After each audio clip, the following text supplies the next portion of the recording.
Well, good morning, ladies. Well, it's actually morning. It's actually afternoon night time now, isn't it, Barry? It is, yeah. It's afternoon. Good afternoon, ladies and gentlemen, and welcome back to CIGRE Chat. We're here with Barry O'Connell. He is the founder of Smarter Power Solutions. How are you, Barry? I'm very good, thanks, Kerry. Oh, really excellent to hear. Excellent to hear, mate. How was your night last night? That was pretty good, yeah. Just a few drinks down in the down by the pier, and yeah, it's nice and relaxed. Good meeting up with old friends and clients and everybody else. Nice, nice. Now, you are the founder of Smarter Power Solutions. Tell us a bit about yourself and about your company. So I'm a power system engineer by background. Spent the first 8 years of my career working in Ireland, working for Airgrid, and moved to Australia 5 years ago. I worked with Australian energy market operator for a while, mainly focusing on how to simulate the power system and how to operate with really high levels of renewables. So I set up the company 2.5 years ago.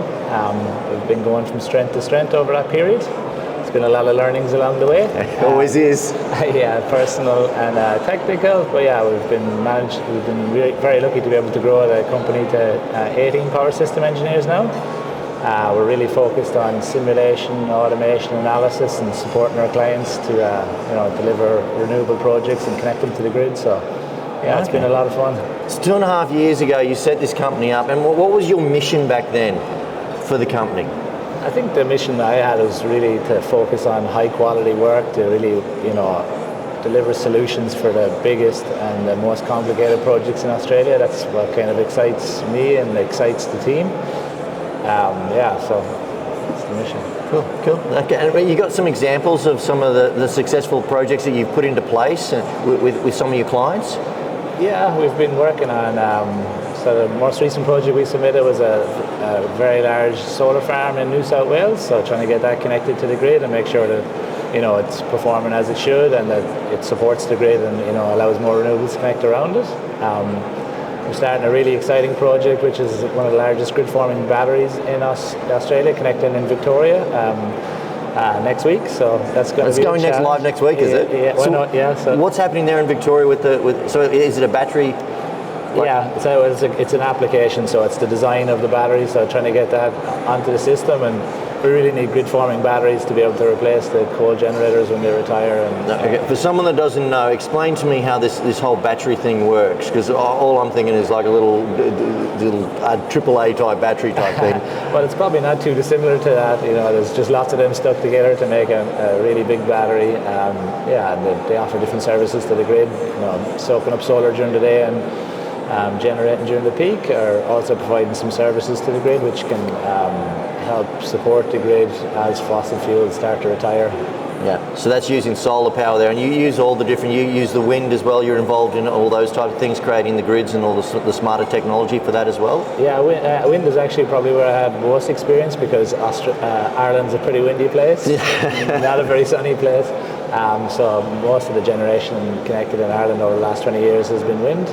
Okay. But yeah, we've got a big project again, a really large project that we're looking at, a connection application in Queensland. So 3 major regions. We're working with all the NSPs and AMO as well to try and get those projects on and generating and decarbonise Australia's power system.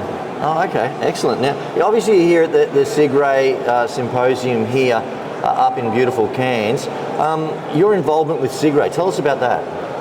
I suppose I started Power Systems in 2010. I remember reading the Paris Symposium conference papers 2010, 2012, 2014, and then I managed to write a few of my own papers over the years, 2016, 2018 and 2020 with AMO, just on how to operate the power system of Australia with really high renewables. But I was also involved in the Irish National Committee back in 2017. I was elected to that, and it was a really good insight to how CIGRE works, and in my view the best conference and community that's out there. So it is amazing how much, from what I've seen, CIGRE is such that it brings everyone together, I think, which I think is fantastic, because obviously this is a global solution that needs to be solved, and there needs to be collaboration amongst everyone to make it happen. Yeah, for sure. I think like it's really the crossover of real work. You know, it's not just research. It's actually solutions that have been implemented and are commercial. You know, and are technologically advanced enough to solve the problem. So yeah. Yes, it definitely. There's a lot of tech stuff happening over the course of these few days. I've jumped into a few of the papers and I've gone whoa over my head. Yeah. But, mate, is there anything else you'd like to pass on to the delegates here at the symposium?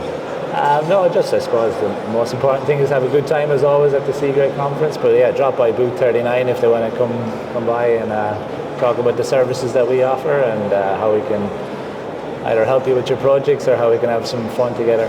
Sounds good. Booth 39, as you walk into the arena, you'll see it right there in front of you. Great spot to be. Ladies and gentlemen, put your hands together for Barry O'Connell from Smarter Power Solutions. Thanks very much for your time, Barry. Yeah, thank you very much, Gary. It's been great. Pleasure. Thanks.